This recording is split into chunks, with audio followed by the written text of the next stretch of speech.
Class is now in session. I am Professor Hockey, and today we will be reviewing the preseason game between the San Jose Sharks and the Anaheim Ducks, at which the Sharks won 3-1, and also won the sort of voluntary shootout that they did between these two teams 2-1 after the game. And this is actually the first review that I'm doing of a preseason game this year, and that is mostly because of the fact that two of the three previous preseason games that the Sharks played were not actually broadcasted, but also because of the fact that, preseason isn't necessarily the most interesting, but here tonight this was a very key and pivotal game for the San Jose Sharks and the young players on this team moving forward, because you see, after this game, the Sharks have just two more preseason games on the schedule. It is one against the Anaheim Ducks again in a couple of days on October 4th, and then a final preseason game on October 9th against the Vegas Golden Knights. Now, with that October 9th game being the final game for the preseason, you suspect that the Sharks will be using more or less the starting lineup that they plan on heading into the regular season with. And then on October 4th, the second to last preseason game, you expect that the Sharks will be more or less dressing a pretty veteran lineup with maybe a few younger players who they just want to get one more game with, like a William Eklund or Ryan Merkley. So here tonight was probably the last game of the preseason where we will see a mostly young and inexperienced lineup. And so a lot of these players were trying to make one last big move for themselves before the large set of cuts happens over this upcoming weekend, or at least the expected large set of cuts that will happen over this weekend. So I'm actually going to be talking about every single player that played in this game. Some comments will be more brief than others, while certain players I will focus a bit longer on, but I'll try to get to everybody. First up, going from left to right here, starting with the forwards, we, ironically actually have William Eklund, and I was very excited to watch Eklund in tonight's game because apparently the preseason game previous to this one on Tuesday against the Los Angeles Kings, which was not broadcasted, was an incredible performance from William Eklund. Apparently he looked very, very good. I cannot actually attest to that, but that is what many people were saying. So I was excited to see if Eklund could duplicate that performance heading into the game here tonight, and I'm not entirely sure if he did, but what I can say is that I saw a lot more of the same with what I had seen previously from William Eklund through the rookie tournament and even that first preseason game he played against the Vegas Golden Knights. He had a couple of nice moments, and just generally I thought he was a pretty good player here tonight, but there was no necessarily huge display of elite talent here tonight. If there were a couple of things I did definitely want to get out about William Eklund, the first one is I think he needs to get much stronger on the puck. There were multiple times throughout this game where it felt as though he was just kind of getting bullied and muscled off of pucks, right? Players were just kind of pushing him off and taking the puck for themselves. Look no further than just in the last couple of minutes of the game in the third period, William Eklund has the puck in front of his own net, in front of James Reimer, and then one of the Ducks forecheckers on the penalty kill actually manages to steal the puck away from him. It doesn't end up into a dangerous chance for the Anaheim Ducks, but it is still something that Eklund needs to work on, and that will come, of course, with some age, not necessarily by experience, but just, general age development of the body physically. Eklund is just 18 years of age, and his body is not done developing physically, so hopefully he'll be able to get much stronger going into the next year, because this game continues to prove to me that I don't think Eklund will be on the Sharks roster for opening night this year. However, in previous videos I had mentioned the Sharks could either keep Eklund in the AHL or send him overseas, and I didn't particularly think it mattered, but now that I'm looking more and more at it, I do think Eklund should stay in North America and play at the AHL level, mostly because I think Eklund really needs to get used to the smaller ice that we play with at the NHL level, because when you're overseas in Sweden, you're playing with the slightly larger ice rink, and because of the fact that it actually is 4 meters longer width-wise than an NHL ice rink, you're actually in a situation where it takes players slightly longer in Sweden to be able to reach you, and so it gives you slightly longer time to think and make a play with the puck, and it feels as though that has also been an issue with Eklund thus far in his brief NHL career, if you could even call it an NHL NHL career because he hasn't played a single regular season game yet. He has been getting closed on a bit too fast, and I think he needs to be slightly more decisive with the puck. But otherwise, I thought Eklund was pretty good. I'm just highly critical of him because of the fact that expectations were indeed so high. Next, talking about Lane Peterson. He was obviously given a big opportunity in this game, being put onto the first line with William Eklund as well as with Teemo Meyer, and I thought Peterson actually looked pretty good, and he showed a lot of the reason why the Sharks were specifically targeting him to bring him over from Arizona. He also scored a very, very nice goal in that voluntary shootout that the Sharks did between them and the Ducks here tonight. On top of that, but he showed off some nice vision. He had some very nice passes, and I just thought generally he made some good plays that will likely make it so that he can survive the upcoming training camp cuts of this weekend. Moving on to Teemo Meyer, I thought Meyer was probably one of the better players here tonight for the San Jose Sharks, which should come as no surprise. He should be one of the better players here tonight for the Sharks because he probably is, on paper at the very least, the best player for the San Jose Sharks in the roster here tonight. And I thought he definitely did perform. We saw a lot of good skill on display. He showed some great puck protection.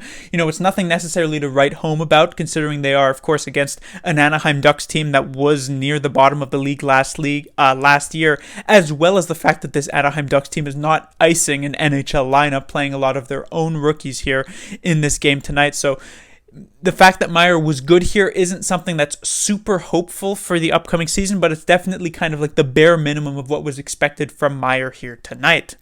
Moving on, we have John Leonard, and it was definitely an interesting game to watch John Leonard in because of the fact of the news that came out just a few hours earlier, which was that, amongst a few other players, that Noah Gregor was cut from the training camp and set down to the AHL. And of course, Noah Gregor actually played a decent chunk of games for the San Jose Sharks this past season. So this move by the Sharks brass, by Sharks general manager Doug Wilson, kind of shows and puts on high alert some of these players who may have been semi-regular or even regulars last season, like John Leonard, that their spot is nowhere near guaranteed this season with the amount of depth signings and trades that the Sharks did coming into this season. So John Leonard needed to put up a good performance here tonight if he wanted a chance to be able to make it to the starting lineup come this season. And I'm not entirely sure if he did enough. While Leonard had a couple of decent looks, it was not nearly as impressive as players like, who I just mentioned, Lane Peterson. So it honestly would not surprise me to see Leonard actually get cut and sent down to the AHL over these next couple of days. Next is Dylan Gambrell, and obviously his fourth line center position has been heavily threatened thus far through the first few games of this preseason, and this was maybe not one last hurrah. It's possible that he gets another game throughout this preseason, but it was definitely a big chance to show that he deserves to be that fourth line center come season start. And I thought he definitely put in a lot of effort to try and show that he should be that player, but I don't think the effort necessarily led to a lot that would make me think he is a shoo-in for that fourth line center spot. He might still get there just based off of experience alone and based off the fact, and I'll get to this a bit later, that a couple of the other candidates for the spot didn't necessarily impress a ton in this game. So he may have done enough, but it wasn't hugely impressive performance from Gambrell tonight. Next, I'll talk about LeBanc, and kind of in stark contrast to the game that Teemo Meyer had, LeBanc, probably the second best player, at least forward, on paper for tonight's game. He was one of the few veterans that you have to ice in a preseason lineup to actually be accepted by the NHL. And while Meyer, I thought, did the bare minimum of being a very good player in tonight's game, LeBanc not so much. He did score a goal. That was the third goal of the game for the San Jose Sharks on the power play. But when it came to his 5-on-5 time, I thought there just wasn't really much effort from LeBanc. And it kind of felt as though he phoned it in as though he's, a shoo-in to make it to the starting lineup anyhow, that he didn't really need to put in much effort for this game. And he is technically correct about that. There's no way that Labanc isn't in the starting lineup come October 16th in that first game of the year against the Winnipeg Jets. However, what's very interesting is that Labanc is nowhere near a shoo-in to be a top 6 player for the San Jose Sharks, especially if Evander Kane actually does end up playing for that first game of the season. Labanc may end up getting dropped to the third line and potentially even the fourth line come season start. And so this was a good opportunity to show that he's, here, he's ready to play like Meyer did, but Labanc, the effort to me was not really there. Next, moving on to Matt Nieto. Nieto, not really much to say there. He kind of was, came as advertised. We saw what Nieto could do last season when he was with the San Jose Sharks. He's a veteran at this point, so you're going to get what you're going to get from him. And I thought he was okay here tonight, and likely just based on that veteran presence will be a starter for the San Jose Sharks in a couple of weeks. Next is Yol Shellman, who I thought actually looked pretty good. Also a player vying for that fourth line center spot. Shellman has always been a player who kind of at a bare minimum has looked okay. He has never really stood out as a player who's been awful for me, but did he do enough to actually earn that fourth line center spot? I'm not so sure, so I would definitely not be surprised to see him a part of the training camp cuts over this upcoming weekend as well. Next is Sasha Shimalevsky. He started this game off very, very well. Obviously had the very nice play that actually led to the Sharks' first goal of this game that tied the game up at 1, which was Ryan Merkley's goal. But I felt as though as the game progressed, Shimalevsky got slightly worse and slightly worse, to the point where in the third period, there were also a couple of not so great plays that I noticed from Shimalevsky. So if you had asked me at the end of the first period, would Shimalevsky get cut over this weekend moving into these last couple of preseason games, I would have told you that he probably could get one more look in that October 4th preseason game. But now I'm not so sure. It definitely wouldn't be too much of a surprise to actually see him end up getting cut and sent down to the AHL over these next couple of days. And moving on to the fourth line here, we have Jeff Viel. I've been a bit mean, I guess you could say, to Jeff Viel. I've talked about him as, the only thing that he brings to the team being that fighting spirit, I guess you could say. And I've talked about the fact that he probably is just going to get like 10 or 15 games because Bob Booner feels the need to play a fighter in the lineup. But I will say that Viel has made me eat my own words in this game here tonight. He had a very nice goal. This was the second goal of the game for the San Jose Sharks. He was just generally making some pretty nice plays here tonight. So not only do I still think he's going to be able to get those 10, 15, maybe even slightly more than that at this point, I think the good thing about it is that he will actually, in my eyes, be deserving of those, couple dozen games that he gets and not just be put into the lineup and thrust into the lineup just to be a fighter. Even though that, we have to call a spade here. Early in this game, he actually got into a fight with one of the Ducks players, so clearly that is still a big thing for him, a big part of his game, but it's nice to see that he brings an offensive flair to it as well. Moving on to Jasper Weatherby, he was a player who has been so impressive through the rookie tournament as well as through the preseason. This was a game where he would hope, in my eyes, I was hoping he would really cement himself as an obvious fourth line center spot for the San Jose Sharks. Prior to this game, if you had asked me, should Weatherby make the team, I'd say I'd be rioting in the streets if he did not make the team for the starting lineup. However, here tonight, while Weatherby I still think was pretty good, he certainly wasn't anywhere near the level he had been previously throughout this preseason as well as through the rookie tournaments. So he took a slight step back, where while I still think he will be very close to the starting lineup come this season, and I do think he will survive the training camp cuts that will come over these next couple of days, I probably will stay inside and not be rioting in the streets if he ends up being, let's say, a 13th or 14th forward. And finally, the last forward to talk about would be Adam Raska. I tweeted this out during the game as he made a very nice pass on Jeff Viel's goal, that he has been one of the most surprising players for the San Jose Sharks throughout this preseason. And while I don't think he'll be able to make the team this year, he definitely is very close. And I would be looking out for Raska at the start of the 22-23 season, so for the next year, to really be able to make an impact in the Sharks' bottom six. He's a very hard-working player. He actually actually has some offensive flair to him as well, and he's just generally looking very good, which is nice to see out of a 7th round pick from a couple of years ago. Moving on to the defense, we first here have Radim Shemek, the most experienced defenseman that the Sharks iced here tonight. And, Shemek, after a pretty not so great season the previous year, the 2021 season, I was hoping Shemek could rebound, and here tonight I guess was a good start. Obviously he wasn't against the toughest competition, and he didn't have to necessarily put his best foot forward defensively, but at the very least Shemek was pretty good, and that leads to some good things going into the start of this upcoming year. He was paired with Santeri Hataka, who I was very high on at the start of the preseason, but as I've watched him in a couple of games, I'm definitely expecting maybe an arrival at the NHL level in the next year, kind of like Adam Raska as well. 22-23 would probably be the target for Santeri Hataka this year. I don't think that's going to come for it, so I do think he will be indeed part of the training camp cuts over these next couple of days. Next, I will be talking about Kanyasev.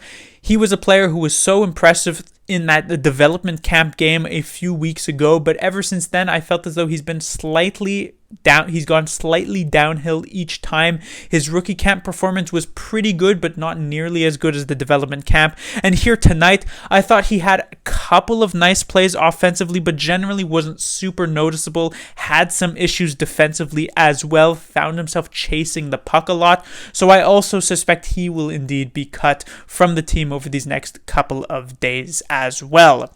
Here tonight, he was paired with Brinson Pasichnuk. I thought Pasichnuk had a couple of nice plays throughout this game, kind of similar to Kanyasev, and I didn't think he was as much of a liability defensively as his defensive partner, but he also wasn't hugely impressive, and while he might be competitive for that 7th defenseman spot on the San Jose Sharks, he likely will be also going down to the AHL over these next few days. Next, to talk about Jacob Middleton, and anyone who's been following this channel and following me over these past year or 2 years will know that I'm not a huge fan of Jacob Middleton. I tried to come in with kind of a clean slate here tonight, and honestly, in the first couple of minutes, he made a very nice play that made me think, hey, maybe Jacob Middleton did turn over a new leaf for this season, but after that, it kind of went downhill. There were a lot of just effortless plays in the defensive zone, sort of just plays that there just wasn't a lot of thought behind. He kind of just sent pucks to empty areas where there were no Sharks players, and the Ducks players would end up retrieving them. So I thought Middleton did not look particularly good here in tonight's game. I hope that he's not going to end up being the 7th defenseman, because I'm never impressed when Middleton plays a Sharks game. And finally, the last defenseman, the last skater here for the San Jose Sharks is Ryan Merkley. We flipped the Ryan Merkley coin. Would it land on heads? Would it land on tails? Well, here tonight it did land on heads. Ryan Merkley was extremely impressive in my eyes here tonight. Kind of like Sasha Shimalevsky, I thought he was much better near the start of the game than he was at the end of the game. Honestly, in the third period, besides on the power play, it didn't seem as though he was given too much ice time near the end of the game. I was a bit surprised by that because of how strong Ryan Merkley was earlier on. He had a lot of very nice offensive plays. There was that issue on the 1 Ducks goal. He was defending the 2-on-1 shorthanded, and I thought his play to try and block this Ducks pass was a bit weak, but otherwise I thought he was actually relatively solid defensively, which was definitely nice to see, and he had some great plays offensively. So as I said, we flipped the Ryan Merkley coin. It came up heads, and I suspect he should get at least one other look in this preseason, probably on October 4th against the Ducks in that rematch. And finally, we will talk about the last player here, James Reimer, the goaltender here tonight, likely to be the backup, or at the very least the 1B to Aiden Hill's 1A. And I thought Reimer actually looked pretty good here tonight. He obviously let in that goal against the Ducks, but that was on a 2-on-1, so it's hard to blame Reimer. If there is one thing I want to point out about James Reimer, it feels as though he makes himself a bit small in the net. This was something that in particular I noticed in the first period, that when he was actually sliding from from one side to the other, from left to right, he kind of would make himself very, very small and leave the top part of the net open. And he was actually victimized in this situation on the one Ducks goal on that 2-on-1. And there were a couple other opportunities that the Ducks had where they would hit the post or miss the net or go high over the net or something like that, because Reimer was indeed making this. So that is maybe a slight weakness that I would point out, but otherwise it was a pretty solid game from Reimer. But that will do it for this review. I took a look at every single player here in tonight's game for the San Jose Sharks. As I've mentioned, there are likely to be a good chunk of cuts coming up over this weekend where a lot of players, the Sharks will kind of thin the herd. A lot of players will end up getting sent down to the Barracuda. We'll still likely get a couple of young players to remain on October 4th to play that second to last preseason game, but we are getting closer and closer to the start of the regular season, and I am very excited for that. Class dismissed.